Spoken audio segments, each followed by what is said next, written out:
टीतील महिला कर्मचाऱ्यांसाठी आनंदाची बातमी नवीन वर्षासाठी, कारण की आता बालसंगोपनाची रजा मिळणार आहे. टी महामंडळाच्या कर्मचाऱ्यांना 6 महिन्याच्या बालसंगोपन रजा देण्याचा निर्णय असल्याचे माहिती राज्याचे परिवहन मंत्री तसेच टी महामंडळाचे अध्यक्ष दिवाकर रावते साहेबांनी केले. महिला कर्मचारी तसेच पत्नी हयात नसलेले पुरुष कर्मचारी तसेच ज्या कर्मचाऱ्यांनी आपल्या असाध्य आजाराने अंथरुणात खेळले आहे अशा पुरुष कर्मचाऱ्यांना ही रजा मिळू शकणार आहे.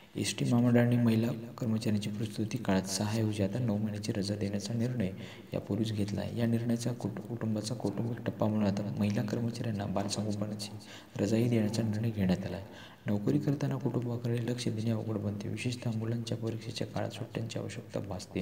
त्यामुळे राज्य सरकारच्या धर्तीवर टी महामंडळातील महिला कर्मचाऱ्यांना 6 महिने म्हणजेच 180 दिवसांची बालसंगोपन रजा देण्याचा निर्णय आज घेण्यात आला आहे.